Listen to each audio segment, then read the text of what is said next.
Bismillahirrahmanirrahim. Assalamualaikum warahmatullahi wabarakatuh. Ketemu lagi dengan saya, Wawan, dalam Simple Founder Podcast. Podcast ini dipersembahkan oleh Aufa dan Roti Bang Husen.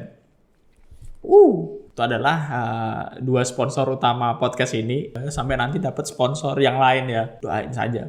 Setelah kemarin podcast ke-8 itu temanya mengenai pasangan, tema hari ini adalah mengenai keluarga. Kalau ngomongin mengenai keluarga, saya langsung teringat mengenai pola bisnis yang banyak terjadi di Indonesia, banyak ada di Indonesia, yaitu bisnis keluarga. Bisnis keluarga itu adalah bisnis yang umum ada di Indonesia dan tidak segampang yang dipikirkan. Kenapa bisnis keluarga itu banyak yang tidak sukses atau mandek di tengah jalan? Karena antar pelaku di dalam bisnis itu ada hubungan keluarganya, akhirnya seringnya tidak dilakukan dengan profesional. Termasuk juga mungkin Alfa. Saya dan istri saya itu menjalankan bisnis ini awalnya itu struggling banget karena istri saya punya pemikiran ini, saya punya pemikiran ini. Dan akhirnya kita paham bahwa ini ada yang salah kalau yang seperti ini. Akhirnya kita harus sepakat. Kami berdua itu sepakat. Kita mengharuskan diri untuk sepakat dan membagi tugas masing-masing.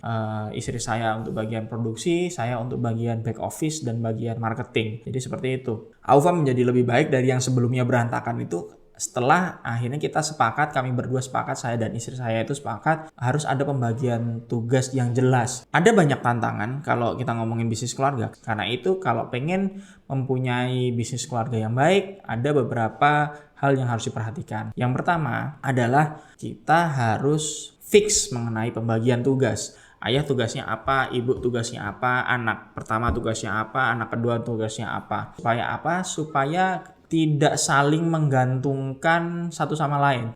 Oh, dia tugasnya dia. Oh, dia kan tugasnya dia. Akhirnya saling menggantungkan itu malah jadi tidak beres. Harus ada pembagian tugas yang jelas antar anggota keluarga tadi. Tips yang kedua adalah jangan terbuai oleh nepotisme. Apa itu nepotisme? Nepotisme itu adalah menggampangkan ya. Karena anggota keluarga akhirnya kita menggampangkan.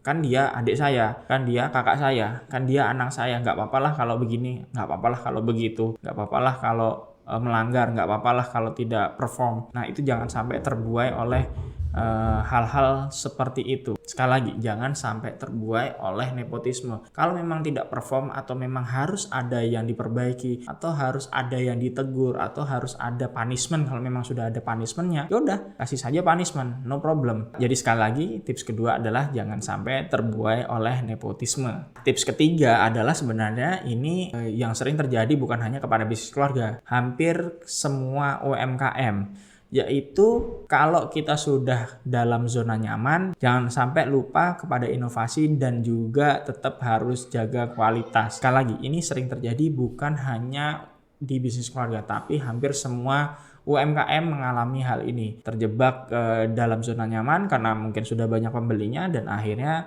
tidak berinovasi lagi dan tidak menjaga kualitas. Ya udah, akhirnya dia dibabat sama usaha lain yang menjual produk sejenis, itu akhirnya ya udah produk kita jadi terlupakan. Jadi tips ketiga adalah jangan lupa jaga inovasi dan jangan lupa juga untuk menjaga kualitas. Udah itu aja sepertinya 3 tips untuk membuat bisnis keluarga itu menjadi lebih baik. Terima kasih sudah mendengarkan podcast ini. Wabillahi taufik wal hidayah. Wassalamualaikum warahmatullahi wabarakatuh.